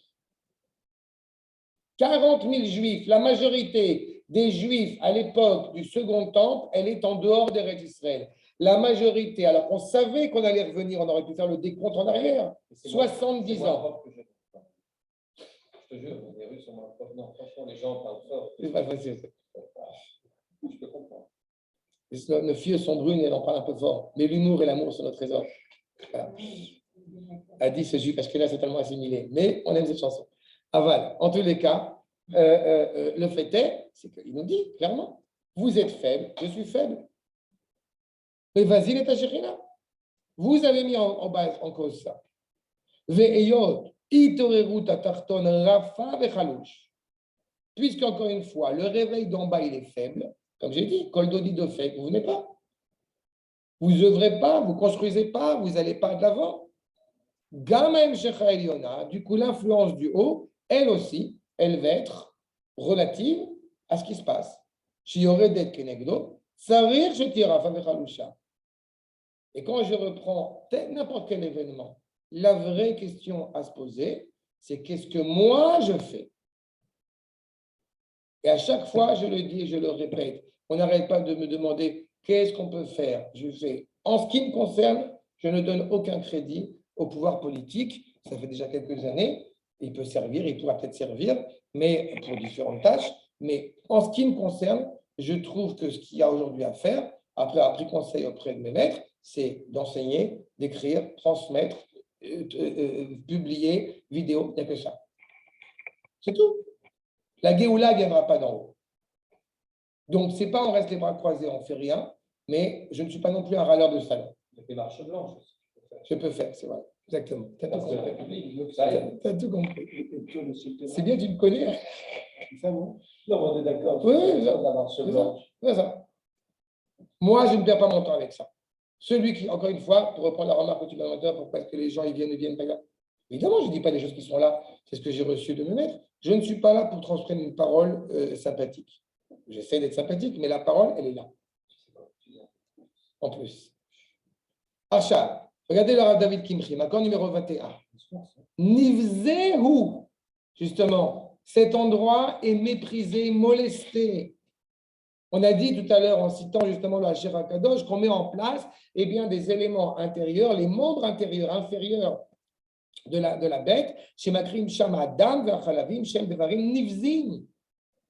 C'est-à-dire qu'on va monter au bout du monde. Parce qu'à la vérité, il faut bien retenir aussi que ce qui est en train de se passer, puisque la majorité du peuple, elle est en dehors d'Eretz Israël, que les Juifs sont venus en Israël, non pas des Juifs forcément qui ont beaucoup d'argent, et qui veulent malgré tout éventuellement sacrifier, ils se retrouvent dans une situation à sacrifier au bout du compte des choses qui sont de moindre valeur. Mais c'est une honte. Mais donc, ce n'est pas une honte seulement vis-à-vis de ceux-ci qui d'Afka œuvrent, c'est une honte vis-à-vis de l'embarquement de tout le peuple. Encore une fois, le Beth Amikdash et tout ce qui relève de, justement, du politique sur notre terre, ce n'est pas une affaire de David Benita et de quelques copains extrémistes fanatiques. Non. Ça relève, encore une fois, de la responsabilité de tout le peuple. Donc, cette application, elle est là, justement. Ils ne mettent pas, encore une fois, en leur cœur les en ne réfléchissant pas, encore une fois, selon les ordres divins qui ont été prononcés. Et c'est là où on va toucher au bout du compte essentiel. Parce qu'évidemment, on n'a plus de sacrifice. Et la remarque de Laurent tout à l'heure, elle nous amène à ça. Est-ce que réellement on parle des sacrifices? Mais dans ce cas-là, on pourrait amener des milliers d'entrecôtes sur les Mizbeach. Ce n'est pas ça le problème. C'est à quel point, au bout du compte, nos prières, justement, sont en sincère, sont en corrélation, justement, avec ce cœur contrit qui se tourne vers Akadosh Baruch Hu. Regardez ce que nous dit le Metsudat. D'accord, numéro 22. Ce que tu peux mettre en parallèle, c'est en fait entre ceux qui font les tfilotes en route et puis ceux qui font les tfilotes ici. Aussi, mais pas que. Aussi, mais pas que. Ça veut dire que même ici, à quel point, quand on parle de la volonté de retrouver l'appareil judiciaire d'antan, est-ce que réellement, on le pense? Est-ce que quand on veut des dirigeants dignes de ce nom, est-ce que réellement on le pense? Est-ce qu'on veut au bout du compte que la guérison dans le peuple, est-ce que réellement on le pense? Et c'est quand on pense au Beth Amikdash, est-ce que réellement on le pense? Ben oui, puisqu'on est avec le Yatad. C'est tout à fait le Mashal Yotam. Bien sûr. L'allégorie qu'on avait dans Sefer Shoftim, c'est exactement ça. Oui, mais justement, il faut le vouloir. Il faut avancer. Oui, mais c'est aussi une part de nous-mêmes. Mais ce n'est pas une part, c'est nous. Ce n'est pas une part, c'est nous. Oui, mais le nous, il est. C'est le nous. Il n'est pas inné. Quand tu n'es pas nous. Si on est profondément animé par une identité hébraïque, parce que Baruch Hashem, on a des parents qui nous transmettent ces valeurs, sauf qu'on a 2000 ans d'exil dans la figure, malheureusement, mais quand on a des parents qui nous transmettent des valeurs authentiques et cohérentes, alors évidemment qu'on n'a jamais de garantie, mais nos enfants sont une éponge de cela. Non, en fait, mais c'est un travail. Notre liberté, c'est un mot qui veut simplement dire qu'on retrouve notre authenticité. Notre authenticité.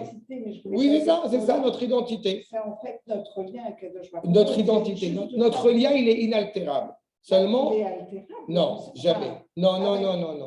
Notre lien avec Kadosh Baruch Hu n'est pas altérable. Non. C'est ça. Non. Malmené ne remet pas en cause le lien avec Kadosh Baruch Hu. Non. Le lien, sépare bien deux choses. Il y a le lien avec Akadosh Baruch Hu. Ton fils, il peut faire beaucoup de bêtises. Je ne dis pas qu'il avait des bêtises. Il peut faire beaucoup de bêtises. Il n'empêche que c'est ton fils. Point. Il a fait méode. Donc, ne parle pas d'un lien altérable entre Akadosh Baruch Hu et nous. Le lien entre Akadosh Baruch Hu et le peuple juif ne peut pas être altérable. D'accord? Par contre, ce qui se passe justement sur ce lien implique notre part de responsabilité. D'accord? C'est ça la cohérence qu'on est en train d'évoquer. Comment, de la même manière, quand les gens vont parler de Géoula, vont parler de Mashiach, est-ce que réellement ils veulent la Géoula, ils veulent le Mashiach, ils veulent la résidence d'Akadosh Baruch Hu sur terre, ou ils veulent avoir la paix? La paix, tu veux dire Shalom Arsham, hein? Oui, par exemple. Shalom Arsham ou Mashiach Now. À ce niveau-là, c'est pareil. Non, je ne prends plus de gants sur les trucs là, parce que c'est trop important. C'est trop important. D'accord? La réalité, elle est encore une fois cohérente par rapport à justement ce qu'on devrait attendre. Et justement, ce qui se passe, c'est qu'on est dédaigneux, c'est qu'on est méprisant. On amène un sacrifice qui est, encore une fois, malvenu. Regardez la suite. Le Metsudot Makor numéro 22. Je ne comprends pas, ça veut dire qu'on prie, on ne fait pas la conviction. Je te répète, ça fait 2000 ans que notre peuple dit chaque année, en particulier, l'an prochain à Yerushalayim. Regarde. Ça fait 2000 ans que notre peuple dit l'an prochain à Yerushalayim. Ou alors il arrête de le dire, ce qui est encore plus dramatique évidemment, ou il le dit, et comme dit Rabbi Yehuda Levi, comme une tourterelle qui gazouille. L'an prochain, Joseph, ça y est, on a fini, on va se coucher. Oui, c'est de l'an baptiste. C'est deux. Il y a quand même une chose qui est Pareil, c'est l'an prochain. J'entends pas. Non, mais peut-être que bon, c'était pas le moment, c'est tout. Je ne sais pas que ce n'est pas le moment. Alors, c'est le moment, tu sais, c'est comme pour avoir des enfants. Le nombre de gens que je connaissais qui faisaient des tableaux Excel, j'aurais des enfants quand je gagnerais ma vie. C'est toujours le moment d'avoir des enfants. c'est jamais- Le moment est défini parce que Am Israël éprouve le besoin de rentrer à la maison. C'est aussi simple que cela. Donc, en fait, Ah, bon, t'as- regarde. en fait, vous êtes en train de dire qu'en fait, c'est un problème de conviction bien Israël s'il ne dit pas réellement avec les Non, c'est pas le dire, c'est le faire. Mais c'est le dire et agir et être en cohérence par rapport à ça. Parce que le faire, c'est bien. Il y a quand Mais même- l'eau fait des ruses. Voilà. On a fait quand même la prière. Regarde, on parle en même temps, non? Non, mais la prière, on fait une prière. Mais c'est quoi la prière, Aval? Je ne sais pas, toutes les prières qu'on fait tous les matins. C'est quoi la prière? D'abord, pour commencer, c'est quoi la prière, Ribono Shel Olam? Leit Palel, ça veut dire se juger. C'est une introspection. Est-ce que je suis en cohérence avec ce que je dois être? J'arrive à la conclusion que je ne suis pas en cohérence avec ce que je dois être. Allez, au boulot. On va prendre la Hamida. Justement, je suis en cohérence ou non, je répète, pilel, plili, je me juge. La prière, au sens où elle est entendue en français, c'est Akadosh Baruch Hu, c'est une casse-pommade. Eh bien non, Akadosh Baruch Hu, ce n'est pas une casse-pommade. D'abord et avant tout, la prière, c'est agir pour montrer est-ce que je suis en cohérence avec mes attentes, avec mes aspirations, avec mon travail. Ken, Je dois rappeler Ken Sylviane. Moi, je crois que le moment le plus important dont on a parlé il y a peu de temps, c'est le on ne dit pas le sacrifice d'Isaac. La ligature d'Israël. La ligature d'Isaac. Nachon. C'est exactement Nachon. le temps, à cet endroit-là, Nachon. c'est exactement le démarrage d'Israël. Qui le dit à la Knesset? Et voilà. Et Qui le dit à la Knesset? À part des éluguberlus comme Itamar Ben-Gvir et moi, qui le dit à la Knesset qu'il est temps de retrouver l'endroit où notre père Abraham, notre père Yitzhak, notre père Yaakov ont été? On ne pourra pas. Je te répète, qui le dit à la Knesset? Ça, je ne sais pas. Bah, je te réponds, personne.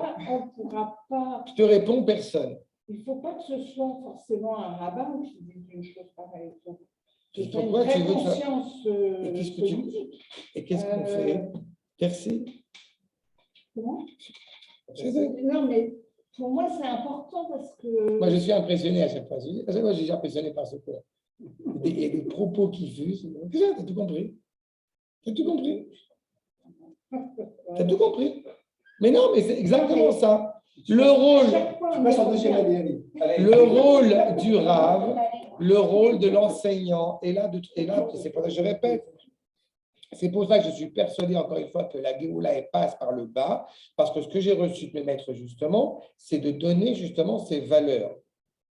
plus ces valeurs vont être cohérentes et authentiques, plus eh bien, va se construire en face quelqu'un qui va être digne d'être un Premier ministre fils de David et qui saura nous indiquer, eh bien, j'ai envie de dire, le bon pétec à mettre dans l'urne. C'est aussi simple que ça. Tu as bien entendu que ce n'est pas Eliyahu Hanavi qui construit le Beth Amikdash, c'est David Amelech, le Ben David. Donc oui, c'est une entité politique. Mais pour que cette entité politique puisse mettre ça en place, il faut qu'il y ait un peuple derrière qui estime qu'il en a envie. C'est sa demande. Et donc, on reprend la véracité et l'intensité et la sincérité de la prière. Est-ce qu'on le fait au bout du compte? On va parler dans 2 minutes. Est-ce qu'on le fait au bout du compte comme, eh bien, allez, un simple travail, comme on dit en hébreu, l'expression que j'aime bien utiliser, les samnev. On a Siman TV. C'est bon, je me suis acquitté de ma béa de la journée. Ou alors, on le fait avec, encore une fois, une cohérence. Avec patience, mais avec cohérence. Et je répète ce que j'ai déjà dit il y a quelques années. Quand j'entends des gens qui me parlent du travail sacrificiel, des corbanotes, des gens qui sont dits religieux et qui sont persuadés qu'il n'y aura plus de renouvellement des sacrifices, et à qui j'explique que j'ai montré à mes enfants et que je continue à le faire, à montrer des différents sacrifices et comment est-ce qu'ils sont faits, comment ils sont pratiqués, à commencer par ma fille de 9 ans maintenant, et qui sont en effervescence, quand est-ce qu'on le fait, quand est-ce qu'on y va, eh bien des gens avec une bonne grosse kippa sur la tête sont choqués. Eh bien, soyez choqués, mais prenez une partie de votre prière, une bonne partie de votre prière, Shabbat, Moussa, Rosh Chodesh, les Chagim, jetez-la à la poubelle. Avant de se préoccuper de ce que pensent les gens qui n'ont pas de kippa, je me préoccupe des gens qui ont une kippa. Voilà. Non, c'est super important. C'est super important parce que c'est très important. Ta remarque, elle est très importante. C'est exactement cela qu'il est en train de faire Malachi. Quand on a dit les Kohanim, on a dit tout à l'heure, c'est les tzadikim. C'est les gens qui sont d'Afka, qui œuvrent dans la Torah. Et justement, malheureusement, la réaction, regardez le Metsudot, je reprends ma carte numéro 22. Ashiv lachem bedavar zeh. Je vais vous ramener à ça. Atem evazim et shmi. C'est vous qui êtes méprisants sur mon nom. Bema shatem makrivim al mizbechi korban metoav ou metonaf. Que vous amenez sur mon autel un sacrifice totalement mais inapproprié. En quoi? Beim rechem. Pourquoi on parle de la parole au moment du sacrifice? Va nous dire le Metsudot, justement. Ashiv lachem bema shatem omrim. Dans ce que vous disiez, justement. Dans ce que vous dites, pardon. Ou à Misbeach chez Mesadrim, à la Korban. Là où on fait l'autel. Comprenez justement, là on va jeter ce sang, on va élever ces éléments intérieurs. Encore une fois, Adam ou Anefesh. Quelle est la valeur, encore une fois, du culte, de la parole que vous tenez? Le Messilat Yesharim, Makor numéro 23. Ouma Shanavi Malachi Omer, justement, quand il s'insurge envers Israël au propos de la parole d'Akadosh Baruch Hu, justement, Iver Lisboach, un aveugle qui va amener un sacrifice, donc avec une méconnaissance de ce qu'il doit faire, okay? Les Faratecha, etc., on va en parler dans 2 minutes. Veulam Chazal, Izirunu Leitneg, Efer Zedavoda. Nos Chachamim nous ont bien, encore une fois, adjoints à nous comporter exactement à l'inverse. On n'est pas dans le culte, on n'est pas dans la tradition, on n'est pas dans la recherche de l'expérience extatique personnelle pour servir la divinité. On veut, encore une fois, excusez-moi pour l'exemple un petit peu cru, mais c'est quelqu'un qui bat sa femme, le lendemain il lui amène des fleurs. Ben, c'est sympathique, les fleurs, mais ça ne va pas remplacer ce qui s'est passé avant. Chez Michelin. Non, parce que les bonbons sont périssables. Vous comprenez qu'évidemment, il y a quelque chose de dramatique. Donc, l'évocation, justement, eh bien, de cet aveugle, de ce malade, de ce boiteux, à quoi il fait référence? Grâce au Ramadvali, il donne cet aiguillage, justement, sur la prière. Regardez. L'accord numéro 24. Quel homme a? Il peut arriver qu'on va prier, mais notre cœur n'est pas avec nous. Et là, quand je parle de ça, ce n'est pas genre, encore une fois, une parole de remontrance vis-à-vis de qui que ce soit, c'est vis-à-vis de moi-même.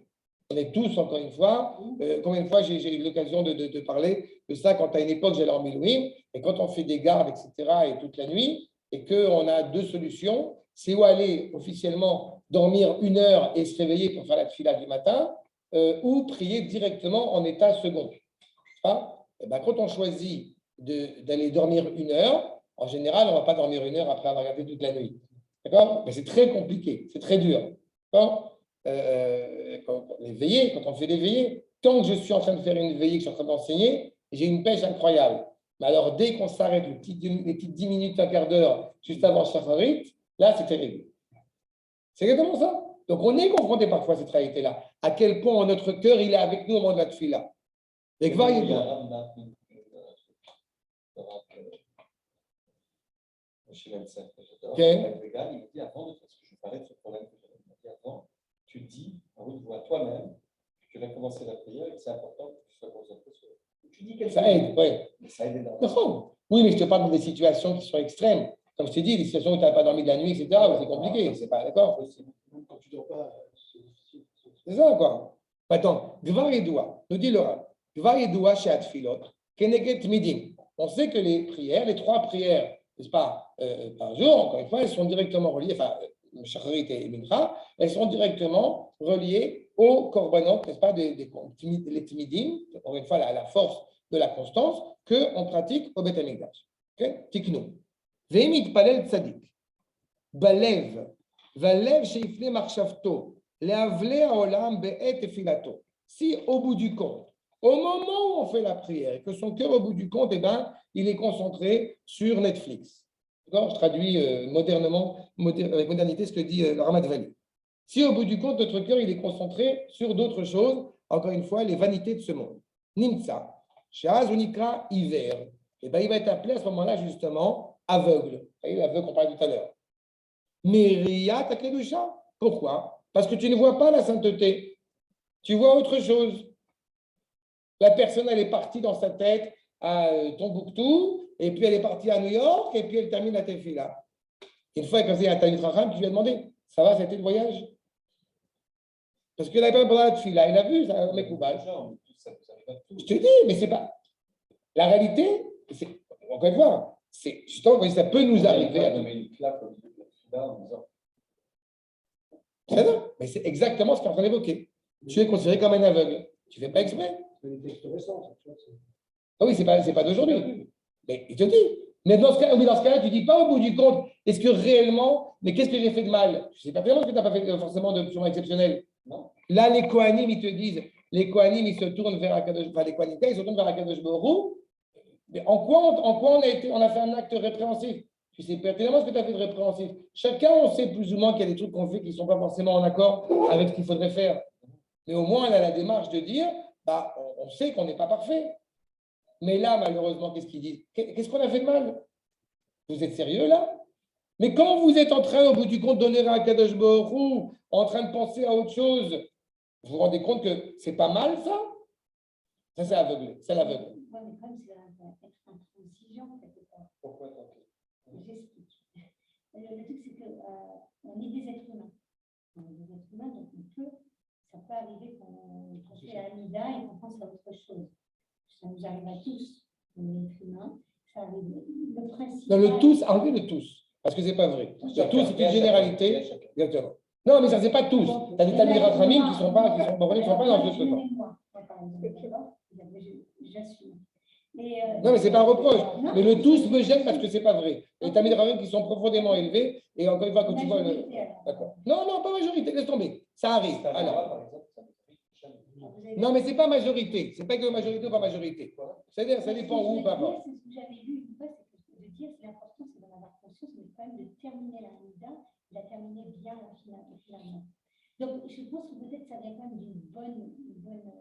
Si, je veux dire, c'est pas juste, ouais, vous ne faites pas bien, ben voilà, ce qui arrive, c'est comme ça. Non, mais c'est pas fait. Non. Finalement, peut-être que quand les gens qui font la Hamida ou autre, hein, qui font la prière, ça vient du cœur, ils ont envie que ça change, etc., et qui partent un petit peu de temps en temps, c'est pas que parce qu'ils sont partis. Non, normalement, ils n'auront pas. Si tu finis l'Amida avec les derniers lettres, Je pense qu'il y a quand même un truc. Arrête de moque pas Je ne bloque pas, je comprends très très bien ce qu'elle dit en plus, Sabrina. Écoute, J'ai vachement de Sabrina, respect pour tout je ça. ne suis pas en train de maintenant Je de suis pas un faire. jugement. D'abord, je ne C'est suis pas en pas train de faire un jugement. cours de remontrance, de faire un jugement. Non, j'ai Je dis compris. simplement qu'on comprenne ce que le dernier prophète présent dans notre histoire dit. Et oui, je te dis un truc. Quand tu dis effectivement que c'est pas grave, J'ai pas dit c'est pas grave. je dis simplement qu'il y a une prise de conscience, sans avoir besoin du rabbin qui va dire « Vous allez tous brûler en enfer si vous ne priez pas comme il faut ». On n'a pas besoin de ça. On n'a pas besoin de ça. D'accord? Mais ce n'est pas ça qu'il est en train de dire. La problématique, c'est que les Kohanim te disent, au bout du compte, enfin les Kohanim et donc tout le peuple, mais qu'est-ce qu'on n'a pas fait de bien? En quoi on a fait quelque chose de problématique? Moi, je te réponds à un truc. Il y a un exemple que j'ai souvent cité. Quand on est en France et qu'on vient à la synagogue le vendredi soir avec une voiture, d'accord, que Dieu préserve, et qu'au bout du compte, on s'est garé à 500 mètres de la synagogue parce qu'on a honte d'être venu en voiture à la synagogue, eh bien, je te dis, c'est bien. Bien sûr. Mais tu comprends la nuance? Ah oui. Là où il n'y a pas, on s'est garé à 500 mètres de la synagogue. Tu comprends la nuance? Il n'y a pas au bout du compte, on est en train de dire, mais pourquoi il nous arrive telle ou telle réalité? Pourquoi est-ce qu'à la Knesset, on parle en arabe? Pourquoi est-ce qu'un député, il peut au bout du compte demander une minute de silence pour tous les Arabes qui ont été tués par ces soldats d'Israël cruels? Et qu'au bout du compte, il n'y a aucune réaction qui se veut. Mais vous avez mis ça entre les mains des gens pour qui vous êtes en train, au bout du compte, de donner du pouvoir.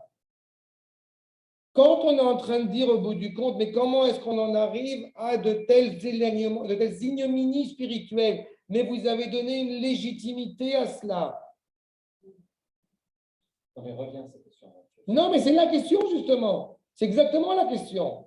Parce que ce soit, encore une fois, là, ce qu'on parle, d'abord, en plus, ça, ce n'est pas à l'échelle individuelle, c'est à l'échelle du peuple tout entier. Il y a une sorte, encore une fois, de rédidou, je ne sais pas comment dire, un peu d'état second, on est dans l'acceptation d'une réalité qui n'a pas lieu d'être. Oui, un petit peu. Une sorte de léthargie comme ça, je ne sais pas comment dire, mais un état moyen, un état tiédeur, je ne sais pas si on peut dire ça comme ça, et au bout du compte, on se dit, mais enfin, qu'est-ce qui se passe? Mais c'est quoi, qu'est-ce qui se passe? Il se passe plein de choses. Et je te répète encore une fois, à quel point nous, en tant que gens qui se veulent rattacher à la Torah, à quel point on y est attaché ou non? À quel point ça nous implique ou non? C'est ça qu'il est en train de te dire. Mais c'est le premier stade encore. Ça, c'est pas fini. Là, pour l'instant, on parle de l'aveugle. On n'a pas encore évoqué celui qui est boiteux et on n'a pas encore évoqué celui qui est malade. Parce que ce sont deux situations encore plus dramatiques que l'aveugle. L'aveugle, il ne fait pas attention. Parce que justement, il ne voit pas. Mais sauf que le Ramat Vali continue. Quand on arrive à un niveau supérieur, justement, regardez la suite. Ve'od efshar, vous avez ligne 16, à la fin de la ligne.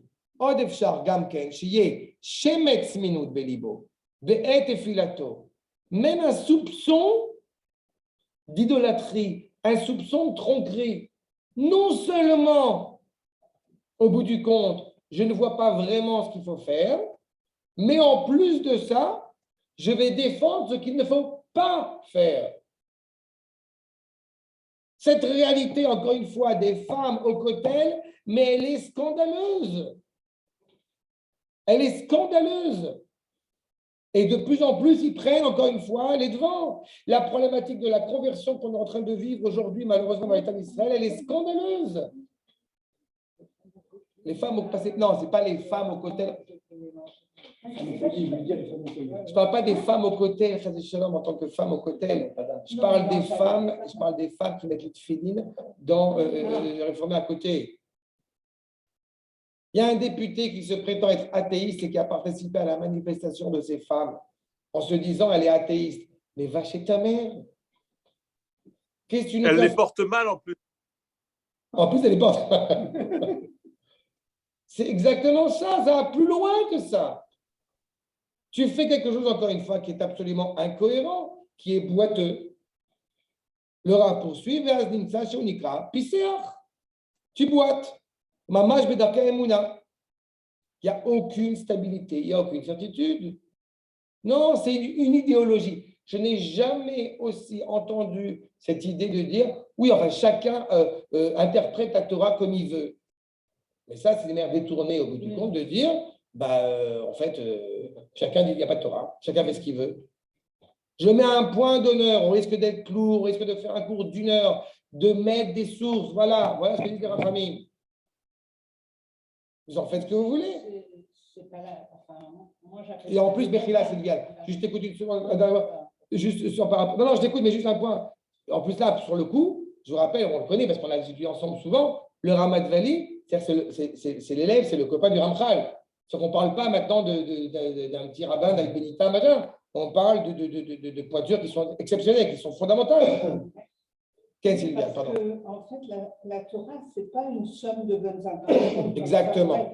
Exactement. Christianisme ou des Bien choses sûr. comme ça. Donc, en fait, la Torah, c'est beaucoup d'autres. Bien sûr. Moi, je le découvre. Non, mais c'est tout à fait vrai. C'est tout à fait vrai ce que tu dis. Non, mais c'est tout à fait vrai. Je te remercie, c'est exactement ça. On a un travail, mais encore une fois, à fournir pour être fidèle à cette cohérence et d'en être conscient. C'est pour ça qu'on apprend. On fait du Christ, un peu quand même. Ah, ça. Non. Moi, je ne veux pas dire, mais. Soleil pour le planète. Alors, Pissé Afamash, Bedarka Emouna, comme on a dit, Sheino Omen. Il ne se tient pas debout, encore une fois, Beshne Raglav. Il ne se tient pas debout sur ses 2 jambes. Shriri, Vekaya, encore fort et puissant. Non. Qu'Adam Shomed al Regalach Bilvad, mais il se tient au bout du compte comme un homme sur une jambe. Donc c'est instable, il va tomber. Oh, chez Mekatnam Emouna. Ou encore une fois, il n'a pas étudié. Il fait preuve de petitesse, d'étroitesse d'esprit. Et dans ce cas-là. Il y a des textes qui disent que c'est le contraire. Non, pour le malach. Oui, mais justement, un malach, il n'a pas cette dynamique.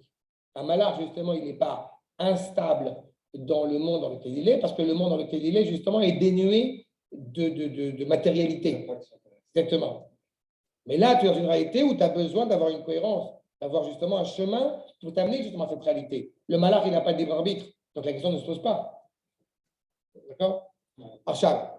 Et celui qui, effectivement, donc, ou il est totalement boiteux, ou alors il lui manque quand même des choses essentielles. Dans ce cas-là, il n'est pas boiteux, mais il est malade. Nikra cholé, mamash benyan emuna, parce que justement, il n'a pas étudié. Le Rav Kook rappelle ça dans Issuri Markim, dans Oroth, dans Zironim, sur le fait que un des plus grands problèmes, justement, et qui explique pourquoi est-ce qu'on traverse toutes ces pérégrinations, c'est parce que les gens n'ont pas étudié la emuna. Vous vous rendez bien compte, encore une fois, petite parenthèse, que quand on lit les propos de Malachi et que les gens ont l'impression que la Géoula, ça va venir tout sur un nuage blanc et tout est merveilleux. Vous avez un prophète qui dit clairement ce que justement le peuple juif est en train de traverser à son avènement messianique. Parce que comprenez ce qui se passe au 2e État-Midrash, comprenez ce qu'on est en train d'évoquer maintenant. C'est évident. Mais ça ne s'arrête pas là.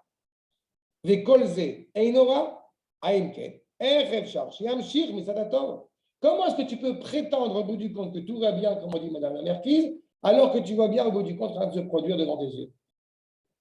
Comment est-ce qu'on peut ne pas s'attendre? On va prendre un exemple qui n'a rien à voir. Comment est-ce qu'on peut ne pas s'attendre à des virus comme qui est en train de se produire depuis quelques années, quand on voit au bout du compte, eh bien, la course à plein de problèmes économiques, environnementaux et écologiques, tout ce que vous voulez. Il ne faut pas non plus être aveugle à un tel niveau. Il y a une demande que certains vont dire la nature, elle rappelle ses droits. Non, nous on sait que ce n'est pas la nature qui rappelle ses droits. C'est Akadosh Baruch Hu en train de te rappeler pourquoi le monde il a été créé. Il faut manger le pangolin avec des fruits. Avec des fruits. C'est pas caché, il a des écailles. C'est ça, il a une queue.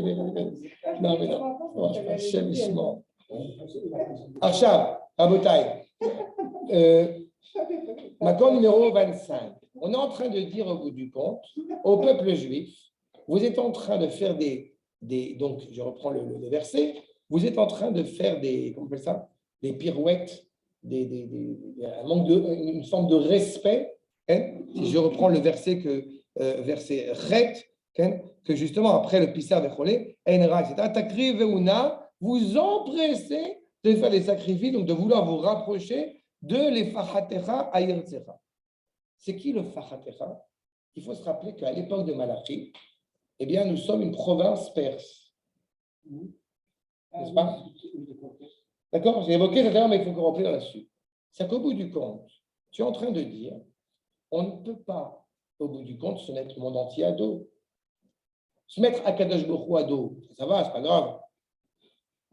Mais Biden, je ne veux pas faire de la peine à Biden quand même.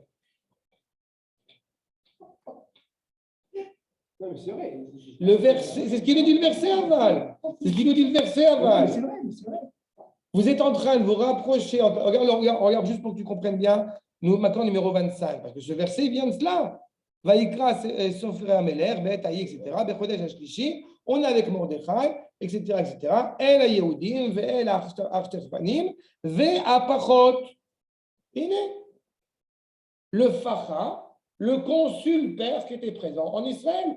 Vous êtes en train, au bout du compte, de chercher à faire plaisir, à faire des prouesses, à faire des ronds de jambes, comme on dit je crois en français, à tel dirigeant qui est dénué de sens, et qu'à quel gros vous amenez quoi? Ce qui reste. Bah, c'est un vrai problème. Ça rappelle quelque chose, c'est quand même Abel quand même aussi ça. Oui, mais c'est la même optique.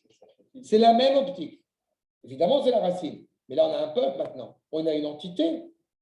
Et qu'est-ce qui se passe juste après ça? Évidemment, vous priez maintenant. Maintenant, vous venez pleurer.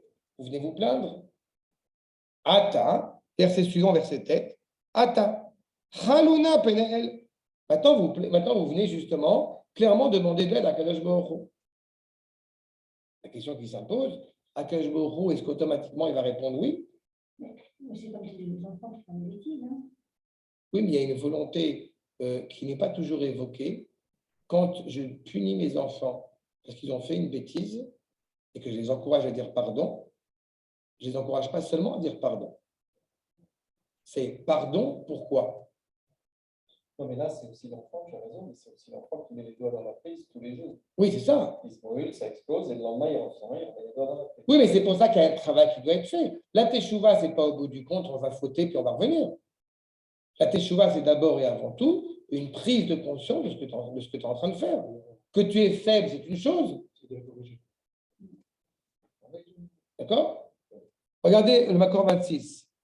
Ve'ata, donc désormais, im basar vadam, lo yikabel mincha kazo. Si au bout du compte, n'est-ce pas, donc de chair et de sang, ne reçoit pas une offrande, tarchez-vous, comment est-ce que vous pouvez penser qui tacheluna pene el mincha azot vechanu betamia? Comment est-ce qu'au bout du compte, alors que vous êtes en train de vous prosterner, j'ai envie de dire, devant une réalité qui n'a pas lieu d'avoir des gens qui se prosternent devant elle, comment vous pouvez accepter, comment vous pouvez encore une fois, supplier à Kadosh Baruch Hu, alors que ce que vous deviez faire pour Kadosh Baruch Hu, eh bien, vous le négligez, et ce que vous n'avez pas à faire pour autrui, vous êtes en train, au bout du compte, de le faire. Et encore une fois, je vous répète, ça relève du peuple tout entier. Ça ne peut pas. Ils ne font pas vraiment de chouva. Non, mais ça, Ils savent toute leur vie, sauf que toute leur vie, ils vont être tranquilles, ils Mais vont ça- faire ce qu'ils veulent. J'essaie de leur donner du mérite. Allez, fais attention. Mais tu comprends ce que tu dis? Non, mais c'est la même chose. Oui, il y a un côté. Bon, mais c'est tchouva, c'est tchouva. À la priori, entre parenthèses, on te dit tu fais tchouva. J'ai vu tout un commentaire là-dessus. Chouva, quand il te reste plus rien, Justement, c'est pour venir se faire tu fais tes enterrer. tchouva, c'est très intéressant ce que tu soulèves parce que j'ai vu, Arnaud, j'ai vu quelque chose justement très intéressant sur ce que tu soulèves, sur le fait de faire tes tchouva, pas avant de mourir, de faire tes tchouva même un jour avant ta mort. Et les frères te disent pourquoi un jour avant ta mort, une seconde avant ta mort, pour que tu puisses traduire en acte ce que justement, eh bien, tu as fait tchouva. Tu as raison, mais comme tu ne sais pas quand tu vas mourir, donc tu fais tchouva tous les jours. Mais il y a cette idée aussi, c'est pas genre je fais tchouva juste avant de mourir, c'est tchouva pour traduire en acte. Non, mais pour traduire en acte ce que tu vas faire. C'est je fais tchouva maintenant, justement un jour avant pour pouvoir agir. Exactement, exactement. Achab, il n'empêche que tu te poses des questions. Tu, au bout du compte, à quel moment tu voudrais qu'il détourne, qu'il élève ta face et qu'il se tourne, qu'il se mette devant toi. Parce que tu vas mourir et que tu as peur, et que c'est au moment où tu as peur que tu te dis, C'est pas une je teshuva. sais qu'il Non, existe, je vais lui faire plaisir. non, c'est pas Tu qu'il le fais existe. pendant toute Non, ta non. vie. C'est pas qu'il existe. Tu as soulevé un autre problème maintenant. Il y a aussi la qualité de cette teshuva. Il y a teshuva. Il ne faut pas négliger ce qu'on appelle la teshuva miira, la teshuva par crainte. D'accord? Tu as une teshuva par amour et une teshuva par crainte. La teshuva, évidemment, juste avant de mourir parce que tu as peur de ça, c'est la crainte. Alors, il est évident que du coup, eh bien, tes fautes ne deviennent pas des mitzvot, mais elles sont abrogées, elles sont annulées si la teshuva est sincère. La teshuva par amour, elle a une grande qualité, c'est que tes fautes deviennent des mitzvot. D'accord? Donc, tu regrettes presque de ne pas faire plus de bêtises. Donc, Wow. Je peux faire encore plus de mérite. encore plus de mérite. On ne sait pas. En tous les cas, comprenez bien qu'on se tourne désormais vers Akash Baruch Hu. On prie à Akash Baruch Hu. Mais alors que d'abord et avant tout, c'est ce qu'il a dit dans le verset, Miyadechem, on a dit. Vata, vous commencez, Chalouna, vous commencez à prier, Ve'echanenu, Miyadechem aitazot. Qu'est-ce qui a amené à cette réalité-là? C'est vous. Akash Baruch Hu, il n'était pas à Oslo en train de signer les accords. Donc, tu ne peux pas te plaindre auprès d'Akash Baruch Hu s'il y a eu des tels drames après. Miyadechem aitazot. Achab, c'est ce que dit le Malbim. Bema she'evetem lefanav balmum. Vous avez amené, pour reprendre le sens du sacrifice, vous avez amené devant Akadosh Baruch Hu une bête qui n'était inappropriée au sacrifice. Vous vous êtes présenté devant Akadosh Baruch Hu avec en aucune manière une volonté de corriger. C'est comme aller au mikvé au bout du compte et tenir un serpent dans sa main et tenir un reptile dans sa main. Au moins, tu enlèves le reptile quand tu vas au mikvé. Il y a un travail, il y a un effort. Et si au bout du compte, le peuple est généré de cette manière-là, si, je vous rappelle, même les rabbinim, que Dieu préserve, les chachamim, ceux qui sont animés par cette volonté justement, clairement, de permettre au peuple de s'améliorer, si eux-mêmes ne sont pas conscients de cela, où va-t-on? Vers Issa, Mikampanim. Comment est-ce que réellement vous pourrez vous élever? On voit bien, nous dit le Metsudat, maintenant numéro 27, qu'il s'agit de la tefila. Chalou, inyan tefila. Moshe, il va prier juste après la faute du veau d'or, mais cette prière, elle est tellement forte, nous dit le Midrash, qu'il en devient malade. Ce n'est pas une tefila au sens où on se tourne vers Akadosh Baruch Hu, on a un dialogue réel avec Akadosh Baruch Hu, on veut sauver le maximum, mais dans une situation qui est grotesque. Encore une fois, ça m'arrive avec quelques amis de nous dire en Israël, mais on passe d'un drame à un autre drame. C'est bien, on ne se repose pas en Israël. Il n'y a pas un moment donné où on peut s'arrêter juste 2 secondes. On est passé à la marche des orgueilleuses, après on passe au Giour, après on passe à la cache-route, après on passe aux Arabes. Après... Oh, on peut juste arrêter 2 minutes. Ça devient catastrophique. Et évidemment, du coup, on se tourne encore une fois en suppliant à Kadosh Baruch Hu d'avoir cette compassion justement qui est évidente, mais cette compassion qui va un petit peu adoucir le processus que, encore une fois, on peut se retrouver à traverser avant de parler de est-ce que Akadosh Baruch Hu nous aime ou nous aime pas. Achab, je termine avec le Ramat Vali. Uma Esav, non, c'est pas ça, pas Ma Esav, c'est une faute de frappe, pardon. Uma Arshav, excusez-moi, il manque le P, pardon. Uma Arshav atem soakim. Qu'est-ce que vous criez maintenant, Vainchem Ne'anim? Et justement, vous ne recevez pas la réponse escomptée. Miyadechem aitazot. Il faut vous remettre en cause, vous d'abord. Mipnei avotechem apeguma v'chalusha. À cause de ce que, encore une fois, de la manière dont vous pratiquez justement ce culte, faible, avec fébrilité et, encore une fois, pas conscient de ce qui est, encore une fois, authentique. Vous pensez qu'Akadosh Baruch Hu, naturellement, allez hop, il va parler, il va accepter comme ça machinalement votre demande, votre requête. Sous prétexte que vous êtes grand et important parce que vous êtes mon peuple, ou anashim shel tsura, ou même des gens importants parce que vous êtes des grands rabbanim. C'est pas vrai. Qui en ikar amshacha ela kefi avoda. Vous êtes, encore une fois, on reprend ce qu'on a dit la dernière fois, on reçoit les dirigeants qu'on mérite. Vous êtes encore une fois dans la continuité de ce que vous faites. Vous faites cet effort naturellement pour porter, encore une fois, pour être partenaire avec Akadosh Baruch Hu. Akadosh Baruch Hu sera partenaire avec vous. Ve'Hashem hanichbad v'hanora, lo yisa panim ve'lo shochad.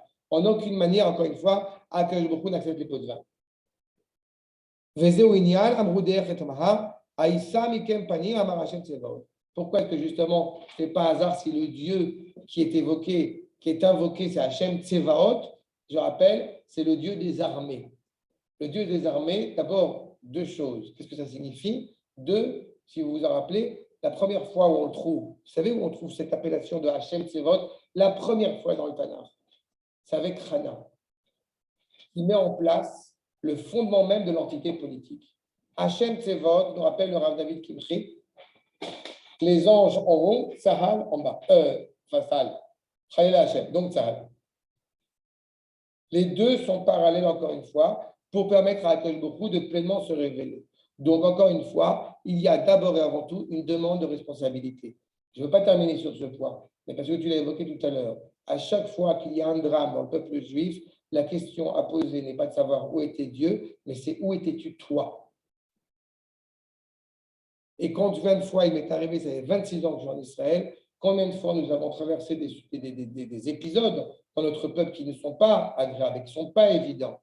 J'étais là dans le Gush Katif, je fais partie de la chaîne humaine, on est allé dans le Gush Katif, entre autres cet événement-là. Et c'était des périodes qui étaient aussi profondément douloureuses. Et pourtant, et au bout du compte, quelqu'un m'a dit, est-ce que tu n'aurais pas voulu être ailleurs? J'ai dit en aucune manière. Je suis fier d'avoir été acteur, d'avoir participé, encore une fois, à des événements qui marquent notre peuple. Pourquoi pas faire de politique alors? Parce que je pense que j'ai un autre travail à faire. Mais pourtant, Je parle de la vérité. C'est ça le propos. Rentrer dans la politique, ce n'est pas un sujet qui est évident. Je ne suis pas là pour être un parti politique. Je suis là pour transmettre des valeurs. Et c'est ce que je fais. Peut-être pas.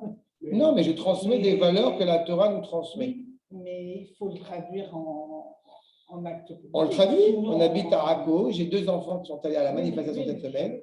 On le traduit en acte. On est présent. Je n'ai absolument aucune honte de ce que je pense. Au contraire, je le dis, je l'assume. Non, bien sûr, c'est comment dire, pertinent, mais tu étais à la manifestation, tu étais présent mentalement du Gush, quand et à Tsouat. Je veux dire, malheureusement, on a eu beau gesticuler. Ça, c'est l'histoire de tu connais, non? Oui, c'est Sarah et son mari qui sont dans un train.